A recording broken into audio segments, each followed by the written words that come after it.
My dear friends and future doctors, एक बार बहुत बहुत स्वागत है आप लोग का आपके अपने और चहेते चैनल चंद्रहास सर पे। तो आपको बताना चाहूँगा कि जिन बच्चों का स्कोर कम भी आ रहा है, नाराज होने की और नर्वस होने की ज़रूरत नहीं है, क्योंकि आपको भी एमबीबीएस करने का मौका मिल सकता है। बाकायदा कुछ शर्तें हैं जिसको अगर आप फुलफिल करते हैं। मैं आपको बताने वाला हूँ कि ऐसे किस किस कैटेगरी में बच्चे हैं और कहाँ कहाँ पे आपको 150 से नीचे नंबर पे भी एमबीबीएस कॉलेज अलॉट हो सकता है। तो सबसे पहले मैं आपको एक चीज़ बताना चाहूँगा कि अगर आप 150 नंबर से बिलो स्कोर कर रहे हैं और आपको लग रहा है कि मुझे एमबीबीएस कॉलेज मिल जाता तो बहुत अच्छा होता, तो आपको मिलेगा जरूर। ऐसा नहीं है कि नहीं मिलेगा, लेकिन आप एक चीज ध्यान रखें कि अगर आप पीएच कैटेगरी से बिलोंग करते हो, चाहे वो जनरल का पीएच हो, चाहे वो बीबीपीएच वेस्ट बंगाल का हो, चाहे ईडब्ल्यूपीएच वेस्ट बंगाल का हो, ओपीपीएच वेस्ट बंगाल का हो, या इन जनरल अगर आप पीडब्ल्यूडी कैंडिडेट हो, तो आपके चांसेस काफी सारे बनेंगे और काफी सारे स्टेट में बनेंगे जहां पे आपको कॉलेज मिल सकता है। जैसे अगर मैं दिल्ली की बात करूं तो दिल्ली में भी जो है वो पीडब्ल्यू कैंडिडेट को लास्ट ईयर भी 124 मार्क्स में मिला था, और बिलीव रखिए कि इस बार भी 130 और 135 मार्क्स पे एमबीबीएस कॉलेज आसानी से अलॉट हो जाएगा। बिहार स्टेट की बात करें जहां पे कट ऑफ लास्ट ईयर 158 गया था पीडब्ल्यूडी का, लेकिन जहां तक संभावना है कि इनको भी 150 स्कोर में +-5 स्कोर में एमबीबीएस मिलने की संभावना बिहार में भी रहेगी। वहीं आसाम की बात करेंगे तो लास्ट ईयर 138 मार्क्स मतलब जस्ट क्वालिफाइंग मार्क्स पे उनको एमबीबीएस मिल गया था। तो ऐसे कंडीशन में निश्चित तौर पे 135 नंबर पे भी एमबीबीएस मिलने की संभावना है। तो जो बच्चे पीडब्ल्यूडी कैंडिडेट आ रहे हैं, पीडब्ल्यूडी कैंडिडेट में हैं, उनके लिए गोल्डन अपॉर्चुनिटी है कि उनको कम मार्क्स पे भी एमबीबीएस करने का बहुत अच्छा चांस बन जाता है। वहीं अगर हम बात करें बेटा आईएमएस बीएचयू की, तो आईएमएस बीएचयू जैसे संस्थान में खैर कटअप थोड़ा ज़्यादा होता है, जहाँ पे 500 से ऊपर नंबर रहता है, चाहे आप पीडब्ल्यूडी कैंडिडेट हो या कोई, तो वहाँ पे आपको कॉलेज नहीं मिलेगा। लेकिन अगर आप एम्स की बात करते हैं तो मैं बता दूं, बहुत आपको जान के आश्चर्य होगा कि पीडब्ल्यूडी कैंडिडेट को सबसे लोअर एम्स जो मिला था उसमें 135 मार्क्स पे एम्स भी अलॉट हुआ था। इसका मतलब है कि इस बार भी 150 मार्क्स के लगभग में ही पीडब्ल्यूडी कैंडिडेट को कोई ना कोई AIIMS last stay vacancy round आते आते अलॉट होना निश्चित है। तो आपको हौसला नहीं छोड़ना है।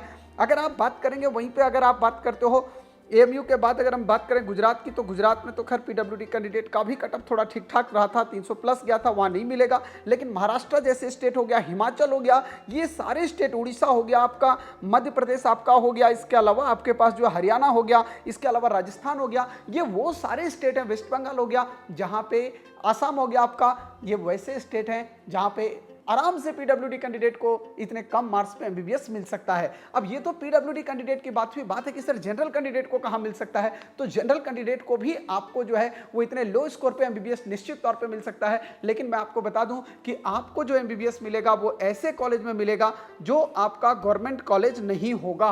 अब या तो वो आपके पास डीम्ड यूनिवर्सिटी ऑप्शन बनता है, क्योंकि अगर डीम्ड यूनिवर्सिटी की मैं बात आपको बताऊं तो डीम्ड यूनिवर्सिटी आपके रेंज में निश्चित तौर पे है, बस वो बजट वाली बात है। जैसे अगर मैं बात करूं आंध्र प्रदेश में विशाखापत्तनम का जीआईटीएमएस, तो वहां पे भी जो है वो लगभग 180 नंबर पे पिछले साल भी अलॉट हुआ था, और इस बार भी 160 से 180 के बीच में ही अलॉटमेंट जाएगा, बशर्ते आपका बजट जो है 21 लाख मान के चलिए कि पर ईयर है अगर आप जनरल कैंडिडेट हैं वहां पे। हालांकि हर कैंडिडेट का यही क्राइटेरिया लगभग रहेगा। इसके अलावा अगर मैं बात करूं आपको डीम्ड यूनिवर्सिटी में, तो डीम्ड यूनिवर्सिटी में इसके अलावा भी और ऑप्शन आपके पास बनते हैं जहां पे बहुत लो मार्क्स पे कॉलेजेज अलॉट हुए हैं लास्ट ईयर भी।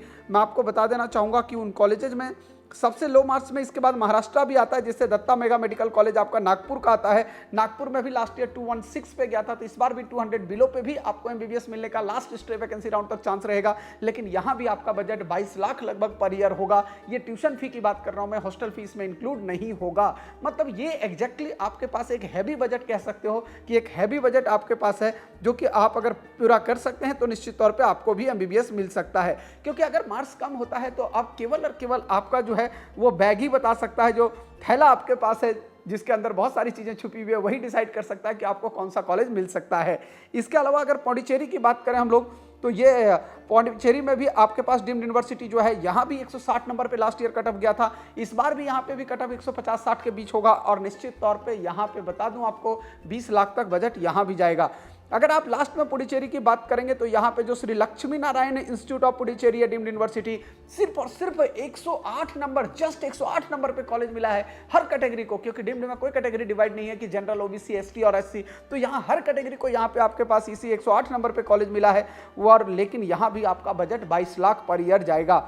तमिलनाडु की बात करें तो यहाँ पे ACS medical college and hospital Chennai जो है, यहाँ पे भी 112 नंबर पे गया था इस डीम्ड यूनिवर्सिटी में, आपको जान के आश्चर्य होगा। और वहीं पे तमिलनाडु में दूसरा जो आपका है ये आपका Bharat medical college and hospital Chennai का, यहाँ भी 109 नंबर पे गया है। लेकिन इन दोनों कॉलेजेस, डीम्ड कॉलेजेस में आपका बजट जो है वो 23 लाख प्लस जाने की संभावना इस साल भी है, क्योंकि हर साल लगभग 5 से 10% फीस का इंक्रीजमेंट का रूल डीम्ड यूनिवर्सिटी के अंदर है। तो ओवरऑल मिला जुला के ये वो कॉलेजेज हैं जहां पे जनरल का भी बच्चा आराम से बहुत कम स्कोर पे एमबीबीएस कर सकता है, बशर्ते उसका बजट अच्छा हो। थैंक यू, मेरे साथ ऐसे सारे इंफॉर्मेशन के लिए आप बने रहिए, और नीट काउंसलिंग से रिलेटेड जो भी इंफॉर्मेशन आपको चाहिए मैं प्रोवाइड कराऊंगा आपको। मेरे साथ जरूर बने रहिएगा। रजिस्टर करा सकते हैं आप अपने कॉलेज लिस्ट को जानने के लिए और मुझसे बात करने के लिए। Thank you.